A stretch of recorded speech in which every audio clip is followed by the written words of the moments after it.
call it the socialist scenario, the risk that Bernie Sanders and Elizabeth Warren could combine forces to defeat Joseph Biden in the Democratic primary. The Real Clear Politics polling averages have Biden leading Sanders and Warren nationally and in the early voting states of Iowa and New Hampshire. But these same polls show the not Biden vote represented by Sanders and Warren to be larger than the level of Biden support.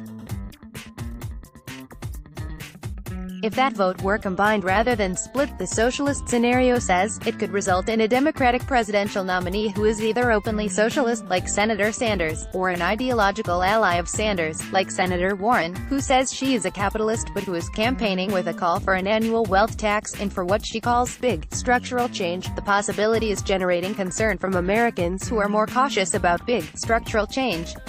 The concern is heightened because Biden is old enough that he can seem vulnerable rather than inevitable.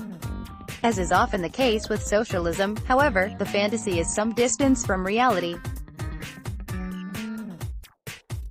The primary campaigns of the previous presidential cycle are familiar precedents and somewhat reassuring ones, at least for those who aren't Sanders or Warren enthusiasts. On the Republican side in 2016, the fact that there were more not Trump voters than Trump voters wasn't ever enough to stop Trump. The not Trump vote was fractured among a variety of candidates such as Jeb Bush, Marco Rubio, and Ted Cruz, just as the not Biden vote is currently split. The way these contests are structured, with a large field of candidates, you don't really need a majority, just a strong plurality, at least until the nominating convention. On the Democratic side in 2016, Sanders drew a lot of votes in 2016, to 43% by one incomplete count cited by Wikipedia. But in 2016, the socialist opposition wasn't enough to defeat the establishment frontrunner, who in 2016 was not Vice President Biden but Hillary Clinton. It's not clear that the Democratic primary electorate has moved so far left since 2016 that rerunning a similar experiment with Sanders in 2020 will produce appreciably different results than it did in 2016. It is hard to imagine Sanders endorsing Warren until and unless Warren defeats him consistently and by a significant margin in several early states.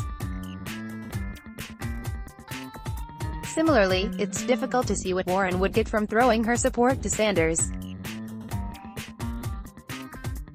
Even if Warren were promised the vice presidency on a Sanders-Warren ticket, Democratic voters who are excited by her might be dismayed to see a woman of color, if you credit Warren's claim to Native American ancestry, stepping aside to play a merely supporting role. Warren herself might resist the idea and prefer to persist in the quest to make history as the first woman president. Even if Sanders or Warren somehow managed to win the Democratic nomination, they'd have to defeat President Trump actually to make it to the presidency.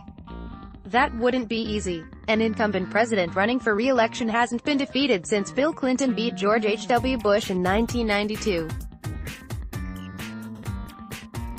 Trump will seize the opportunity to define his opponents, Crazy Bernie, Pocahontas, and even if Sanders or Warren somehow did manage to defeat Trump and win election as President of the United States, the former Burlington, Vermont, mayor or the former Harvard law professor would have a hard time fully implementing a socialist or big structural change program in a system that requires 60 Senate votes for a lot of legislation. President Trump ran promising to build a border wall and repeal Obamacare. He has done neither, despite having Republican control of both the House of Representatives and the Senate for his first 2 years. Not that Trump hasn't accomplished anything at all. He has done a lot. Sanders or Warren would probably do a lot too, if either one became president. But Washington has a way of stalling ambitious plans. That reality may, paradoxically, account for some of the support out there for Warren and Sanders. If voters really thought these candidates were going to implement their programs fully, the voters might be more hesitant. By the time Sanders-style socialism or Warren's big, structural change finally make it through the Washington Compromise meet grinder, they might eventually wind up looking less revolutionary and more incremental. It's not a risk I'm eager to take. It may not be a risk that the majority of the Democratic Party is willing to take.